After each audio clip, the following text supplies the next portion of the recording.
Hello everyone and welcome to instant biology by doctor Neela. मैं फिर से आ गया हूँ आपके बीच में एक बहुत ही इंपॉर्टेंट लेक्चर के साथ। आपने इससे पहले बायोकेमिस्ट्री लेक्चर सीरीज आपने देखी होगी, जिसमें हम लोगों ने पिछले क्लासेस में 6 लेक्चर्स कंप्लीट कर लिए थे और आज जो है वो 7th लेक्चर है। इस 7th लेक्चर में हम लोग बात करने वाले हैं वाटर एज बायोलॉजिकल सॉल्वेंट के बारे में। इससे पहले हम लोगों ने, अगर आपको याद हो और आपने पीछे की वीडियोस देखे हो, तो हमने बॉन्डिंग के बारे में डिस्कस कर लिया था, जिसमें कि covalent bonding, ionic bonding, hydrogen bonding, hydrophobic interactions और वैन डेर वाल इंटरैक्शंस थे। इन सभी चीज़ों के बारे में हम लोगों ने पहले ही डिस्कस कर लिया है। तो आज के लेक्चर में हम लोगों को ये डिस्कस करना है कि वाटर किस तरीके से कंट्रीब्यूट करता है एज यूनिवर्सल सॉल्वेंट। ये टॉपिक बहुत इंपॉर्टेंट है, खास तौर पे गेट के एग्जामिनेशंस और सीएसआईआर नेट डीबीटी वगैरह के एग्जामिनेशंस में, क्योंकि वाटर से रिलेटेड काफ़ी सारे क्वेश्चंस बायोकेमिस्ट्री में पूछे जाते हैं।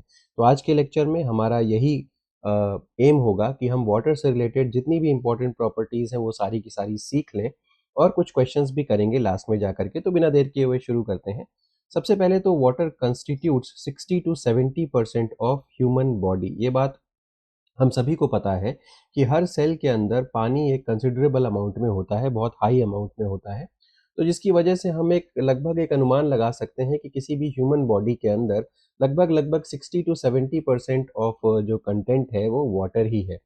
और इसी वाटर के अंदर जो मेजर बायोलॉजिकल रिएक्शंस हैं, सभी तो नहीं कह सकते, ऑलमोस्ट ऑल बायोलॉजिकल रिएक्शंस जो हैं वो इसी वाटर के अंदर होते हैं। ज़ाहिर-सी बात है, रीज़न बीइंग क्योंकि सेल के अंदर मेजॉरिटी वाटर है, तो इसीलिए जो रिएक्शंस हो रहे हैं सेल के अंदर, ख़ास तौर पे जब मैं सेल की बात कर रहा हूँ, तो यहाँ मैं साइटोप्लाज़्म के बारे में कहना चाहता हूँ। साइटोप्लाज़्म, तो साइटोप्लाज़्म सेल के अंदर होता है और उसी के अंदर मेजॉरिटी ऑफ द रिएक्शंस हो रहे होते हैं। तो इसीलिए कहने का मतलब है कि ऑल बायोलॉजिकल रिएक्शंस अकर इनसाइड वाटर। अच्छा, जब तक आप वाटर की प्रॉपर्टीज़ नहीं समझ लेते, तब तक आप बायोकेमिस्ट्री अच्छे से नहीं सीख पाएँगे। रीज़न बीइंग क्योंकि बायोकेमिस्ट्री में हम जो बायोलॉजिकल एलिमेंट्स हैं, बायोलॉजिकल मॉलिक्यूल्स हैं, बायोमॉलिक्यूल्स हैं, उनकी प्रॉपर्टीज़ के बारे में पढ़ते हैं। और ये बायोमॉलिक्यूल्स आपके सेल के अंदर, आपकी बॉडी के अंदर पाए जाते हैं। तो जब तक हम बायोमॉलिक्यूल्स के एग्जिस्टेंस को नहीं समझते, और एग्जिस्टेंस कहाँ पे है? वाटर के अंदर, तब तक हम एक्चुअल में बायोकेमिस्ट्री को नहीं सीख पाएँगे। इसी वजह से वाटर की प्रॉपर्टीज़ को पढ़ना इम्पोर्टेंट है, अगर आप बायोकेमिस्ट्री अच्छे से सीखना चाहते हैं तो। अब जल्दी से एक अच्छे कॉन्सेप्ट की तरफ बढ़ते हैं, स्ट्रक्चर ऑफ वाटर।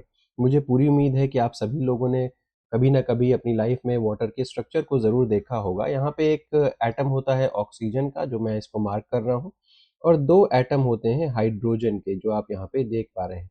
अब क्योंकि इलेक्ट्रोनेगेटिविटी डिफरेंस होता है ऑक्सीजन और हाइड्रोजन में, तो ऑक्सीजन अपनी तरफ इलेक्ट्रॉन को खींच करके रखता है, और जो हाइड्रोजन है वो उतनी अच्छी तरीके से इलेक्ट्रॉन्स को अपनी तरफ नहीं खींच पाता, जिसकी वजह से जो इलेक्ट्रॉन्स हैं वो अनइक्वल डिस्ट्रीब्यूटेड रहते हैं। यानी कि ऑक्सीजन की तरफ थोड़ा-सा ज़्यादा और हाइड्रोजन की तरफ थोड़ा-सा कम मौजूद रहते हैं। इसी चीज़ को हम यहाँ पे पार्शियल चार्जेस के थ्रू दिखाते हैं। तो यहाँ पे आप देख सकते हैं पार्शियल नेगेटिव चार्ज है, और यहाँ पे दोनों हाइड्रोजन पे अगर आप देखें तो ये पार्शियल पॉजिटिव चार्ज दिखा रहा है। ये यही दिखाने की कोशिश कर रहा है कि इलेक्ट्रॉन्स जो हैं वो शेयर्ड अनइक्वली। अच्छा, वाटर, क्योंकि इलेक्ट्रॉन्स की जो शेयरिंग होती है वो अनइक्वल होती है। वाटर की जो इलेक्ट्रॉन्स की जो शेयरिंग है वाटर मॉलिक्यूल में, वो काफ़ी अनइक्वल होती है। अनइक्वल होने की वजह से वाटर में पोलैरिटी दिखती है। यहाँ पे आप देख सकते हैं एक पॉजिटिव पोल नज़र आ रहा है हाइड्रोजन की तरफ, और यहाँ पे नेगेटिव पोल नज़र आ रहा है, यहाँ पर भी पॉजिटिव पोल है, इसीलिए कहा जाता है कि वाटर एक पोलर मॉलिक्यूल है। अच्छा, क्योंकि वाटर एक पोलर मॉलिक्यूल है, तो इसीलिए ये बाकी पोलर चीज़ों को अपनी तरफ अट्रैक्ट करता है। अब यहाँ पे आप एक इस तरीके से समझ सकते हैं कि एक वाटर का मॉलिक्यूल जो कि पोलर है, वो दूसरे वाटर मॉलिक्यूल जो कि अगेन पोलर होगा, उसके साथ इंटरैक्शन बनाने की कोशिश करता है। Same thing applies to other molecules that are polar. ना केवल वाटर मॉलिक्यूल, बल्कि और भी मॉलिक्यूल्स जो पोलर हैं या जो चार्ज्ड हैं, वो वाटर के साथ इंटरैक्ट करने की कोशिश करते हैं। यही वजह है, because of polarity of water. तो यहाँ पे हम पोलैरिटी कह सकते हैं water molecule to interact strongly with each other and other charge molecules. तो जो पोलैरिटी डेवलप हुई है, उसी के कारण एक वाटर मॉलिक्यूल दूसरे वाटर मॉलिक्यूल के साथ, या एक वाटर मॉलिक्यूल दूसरे चार्ज मॉलिक्यूल्स के साथ इंटरैक्शन शो कर सकता है। अब आगे बढ़ते हैं और डिस्कस करते हैं वाटर मॉलिक्यूल्स एक दूसरे से हाइड्रोजन बॉन्ड्स के थ्रू कनेक्टेड रहते हैं। जब हम लोग हाइड्रोजन बॉन्डिंग के बारे में डिस्कस कर रहे थे तब हमने इस प्रॉपर्टी के बारे में सीखा भी था। आप उसको वापस जाकर के वहां चेकआउट कर सकते हैं। तो एक वाटर मॉलिक्यूल दूसरे वाटर मॉलिक्यूल के साथ हाइड्रोजन बॉन्डिंग के थ्रू कनेक्टेड रहता है। हाइड्रोजन बॉन्डिंग एक तरीके से वीक बॉन्ड है, हाइड्रोजन बॉन्ड एक तरीके से वीक बॉन्ड है। और अगर हम देखें कि एक वाटर मॉलिक्यूल कितने हाइड्रोजन बॉन्ड बना सकता है, तो 4 हाइड्रोजन बॉन्ड बना सकता है। जनरल आइडिया ये है, तो इस बात को जरूर याद रखिएगा। यहाँ से क्वेश्चन पूछा जा चुका है गेट के एग्जाम में भी और CSIR के एग्जाम में भी, कि एक वाटर मॉलिक्यूल कितने हाइड्रोजन बॉन्ड बना सकता है। ठीक है, तो ये जो है वो यूनिक प्रॉपर्टी है वाटर की। कौन सी प्रॉपर्टी? जो हाइड्रोजन बॉन्ड बनाने की जो प्रॉपर्टी है ये यूनिक है, ये वाटर मॉलिक्यूल में ही देखी जाती है। इसी वजह से वाटर का नेचर इतना ज्यादा यूनिक है। इसी वजह से वाटर जो है वो लिक्विड फॉर्म में पाया जाता है अर्थ के ऊपर। तो इसी वजह से कह सकते हैं कि लाइफ जो है वो धरती पे एग्जिस्ट कर पाती है। तो ये कॉन्सेप्ट क्लियर हुआ होगा। अब जल्दी से एक बार हाइड्रोजन बॉन्डिंग को दोबारा से देख लेते हैं, हालांकि इसके ऊपर हम लोग एक ऑलरेडी लेक्चर बना चुके हैं। आप ये देख सकते हैं, ये जो है ये फर्स्ट वाटर मॉलिक्यूल आप देख सकते हैं, ये एक वाटर मॉलिक्यूल है और ये हो गया हमारा दूसरा वाटर मॉलिक्यूल। अब यहाँ पे आसानी से समझा जा सकता है कि ये जो ऑक्सीजन है जो पार्शियल नेगेटिव चार्ज है और ये जो हाइड्रोजन है जो पार्शियल पॉजिटिव चार्ज है, इनके बीच में जो यहाँ पे बॉन्ड आपको दिख रहा है वो हाइड्रोजन बॉन्ड देखने को मिल रहा है। तो एक तो ये कॉन्सेप्ट हो गया। दूसरा भी हाइड्रोजन बॉन्ड में आप देख सकते हैं कि एक मॉलिक्यूल है, इसको मॉलिक्यूल 1 कह रहे हैं। यहाँ पे हाइड्रोजन अटैच्ड है मॉलिक्यूल 1 से, ये मैंने देख लिया। और ये हो गया मॉलिक्यूल 2। यहाँ पे इसके पास जो बी मॉलिक्यूल है, बी जो एटम है सॉरी, यहाँ पे इसके पास लोन पेयर ऑफ इलेक्ट्रॉन है। तो अगर लोन पेयर ऑफ इलेक्ट्रॉन है तो वो भी जो हाइड्रोजन है उसके साथ हाइड्रोजन बॉन्ड बना सकता है। कहने का मतलब ये है कि अगर हम इसको देखें, ये मॉलिक्यूल 1 है, इस मॉलिक्यूल 1 में एटम ए हाइड्रोजन के साथ कनेक्टेड है। ये मॉलिक्यूल 2 है, मॉलिक्यूल 2 में 2 एटम्स हैं, एक बी है और एक सी है। बी जो है वो लोन पेयर कंटेनिंग है। तो ये जो लोन पेयर है वो इस हाइड्रोजन के साथ ये जो हाइड्रोजन है ये पार्शियल पॉजिटिव चार्ज है और ये atom A partial negative charge है। तो partial positive charge hydrogen atom के साथ ये जो lone pair containing atom B है वो एक हाइड्रोजन बॉन्ड बना सकता है, ये कहने का मतलब हो गया। तो बहरहाल हाइड्रोजन बॉन्डिंग हम इससे पहले भी सीख चुके थे। वाटर के केस में मैं यहाँ पे दिखाना चाहता था, इसी वजह से वाटर लिक्विड स्टेट में पाया जाता है और उसकी यूनिक प्रॉपर्टीज एग्जिस्ट करती हैं। एक चीज क्लियर हो गई होगी। अब बात करते हैं वाटर इतना एक्सीलेंट सॉल्वेंट क्यों है। हालांकि मैंने इसके पीछे की स्टोरी आपको ऑलरेडी सिखा दी है, लेकिन एक बार जल्दी से क्विकली गो थ्रू कर लेते हैं। तो water dissolves ionic and polar compounds very efficiently. आपने पढ़ा भी होगा, लाइक डिजॉल्व्स लाइक की बात करते हैं, क्योंकि वाटर का नेचर पोलर है, इसीलिए वाटर बाकी पोलर या चार्ज मॉलिक्यूल्स को अपने अंदर डिजॉल्व कर सकता है।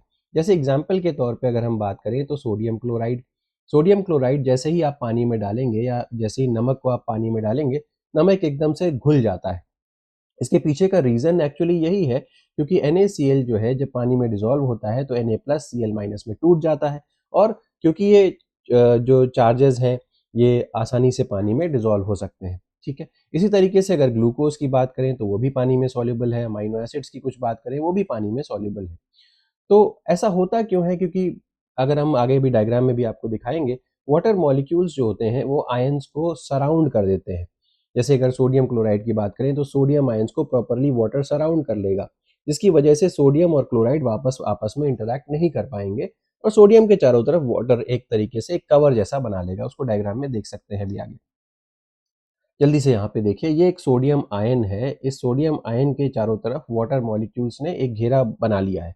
यहाँ पे आप देख सकते हैं ये ऑक्सीजन हो गया और ये हाइड्रोजन हो गया, ये हाइड्रोजन हो गया। इसी तरीके से सारे वाटर मॉलिक्यूल्स आप देख सकते हैं। अब इससे होगा क्या कि जो सोडियम और क्लोराइड पहले आपस में इंटरेक्शन शो कर रहे थे वो नहीं कर पाएंगे, और वाटर की वजह से सोडियम और क्लोराइड के बीच में जो इंटरेक्शन हो रहा था वो वीकन हो जाएगा, वो कमजोर हो जाएगा, जिसकी वजह से सोडियम क्लोराइड अलग अलग हो जाएंगे।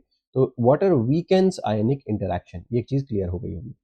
अब आगे बढ़ते हैं। Water possesses a very high dielectric constant. देखिए इसके ऊपर कई बार क्वेश्चन आया हुआ है एग्जामिनेशन में, तो इस बात को ध्यान रखना है कि डाई इलेक्ट्रिक कॉन्स्टेंट क्या होता है। देखिए जिस सॉल्वेंट का जितना ज़्यादा डाई इलेक्ट्रिक कांस्टेंट होगा, वो उतना ही जो दो चार्ज्ड मॉलिक्यूल्स हैं उनके बीच में इंटरैक्शन को कम कर देगा। दोबारा समझते हैं इसको। जैसे वाटर के केस में डाई इलेक्ट्रिक कांस्टेंट अप्रॉक्सिमेटली 80 होता है। अगर किसी भी सॉल्वेंट का डाई इलेक्ट्रिक कांस्टेंट हाई है, तो it reduces electrostatic attraction between the charged particles.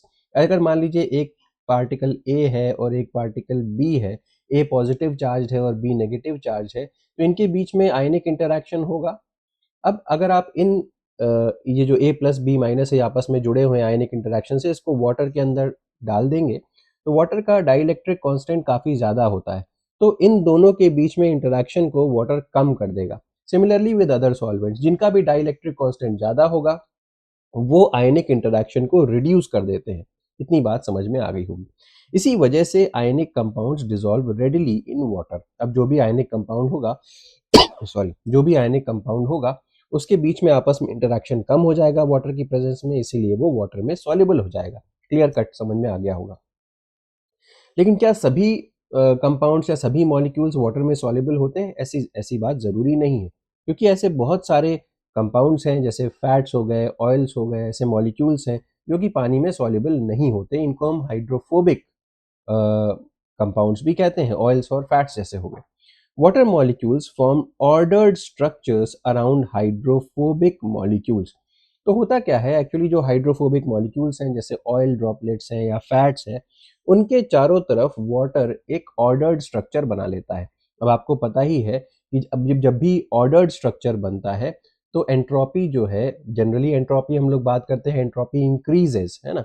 लेकिन जब ऑर्डर्ड स्ट्रक्चर बनता है तो एंट्रोपी डिक्रीज हो जाती है। इस डिक्रीज की वजह से हम कह सकते हैं कि जो प्रोसेस है वो एनर्जेटिकली अनफेवरेबल हो जाता है, जिसकी वजह से कोई भी फैट या कोई भी लिपिड पानी में सॉल्युबल नहीं हो पाता।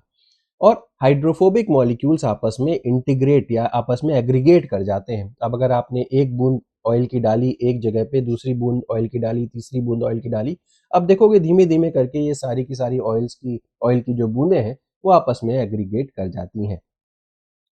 तो इसके बारे में भी हमने पीछे बात करी हुई है। अब बात कर लेते हैं बायोलॉजिकल इंपॉर्टेंस की। सबसे ज़्यादा इम्पॉर्टेंट जो पोर्शन है वो ये है, यहाँ से काफ़ी ज़्यादा क्वेश्चन आते हैं कि वाटर की क्या-क्या इम्पॉर्टेंट फीचर्स होते हैं। सबसे पहले तो वाटर जो है वो प्रोटीन की फोल्डिंग करवाता है।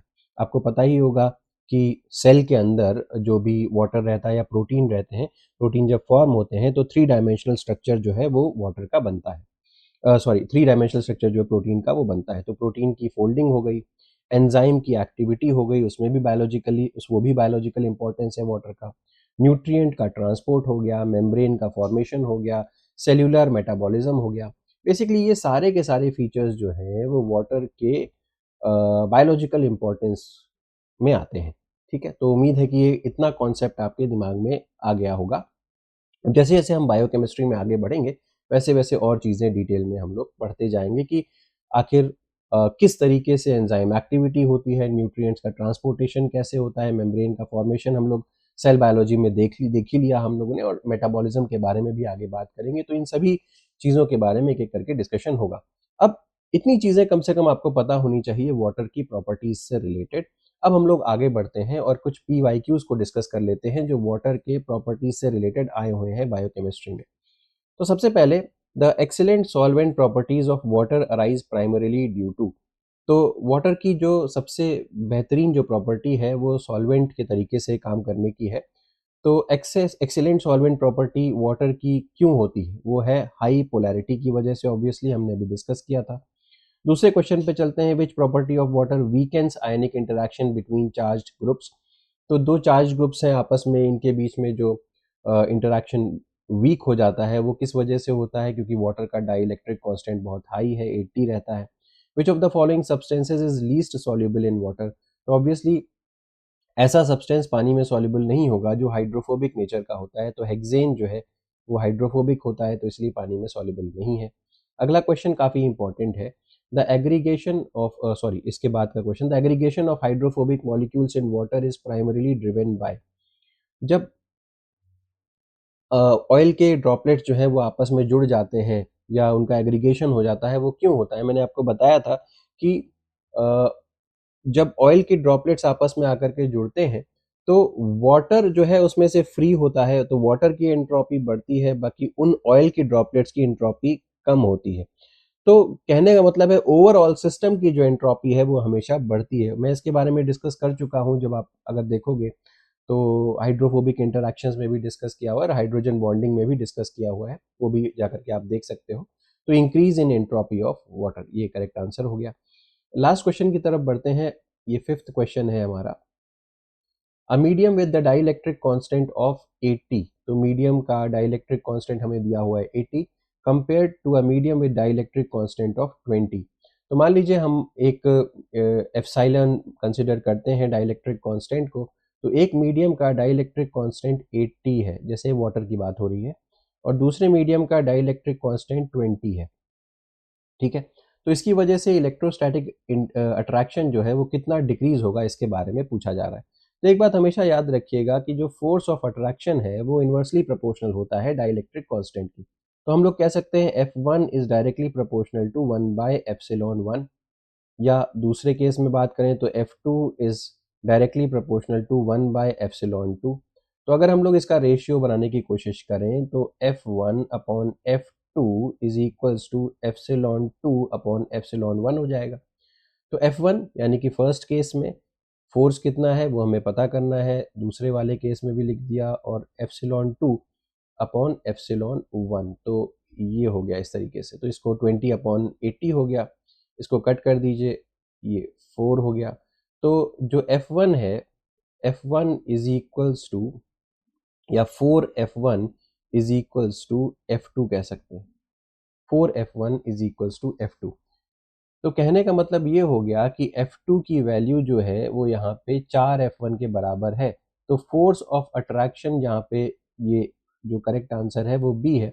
तो रिड्यूस कितना हो जाएगा? ऑब्वियसली F2 जो है वो a medium with dielectric constant 80 compared to a medium of dielectric constant 20, तो ऑब्वियसली 20 वाले में जो फोर्स ऑफ अट्रैक्शन है वो ज़्यादा होगा, 4 गुना ज़्यादा होगा एज कंपेयर टू जो F1 है, जो कि 80 डाइलेक्ट्रिक कांस्टेंट में। तो 4 टाइम्स आंसर हो जाएगा। तो उम्मीद है कि ये पूरा का पूरा जो टॉपिक है वो आपको एग्जैक्टली समझ में आ गया होगा। अगर वीडियो पसंद आया है तो ज़रूर लाइक करिएगा। एक और इम्पॉर्टेंट अनाउंसमेंट कि हमारा जो गेट बायोटेक्नोलॉजी और गेट लाइफ साइंस का बैच है वो शुरू होने वाला है, और उसके शुरू होने की डेट जो है वो आपका जून में 15 जून से शुरू हो रहा है बैच। अगर आप भी इंटरेस्टेड हैं गेट बायोटेक्नोलॉजी या गेट लाइफ साइंस में इनरोल करने के लिए, तो आप हमसे कनेक्ट कर सकते हैं इस नंबर पे 8299134528। तो ये व्हाट्सएप नंबर है, इस नंबर पे आप हमसे कनेक्ट कर सकते हैं और ज़्यादा जानकारी ले सकते हैं, बैच की डिटेल्स वगैरह।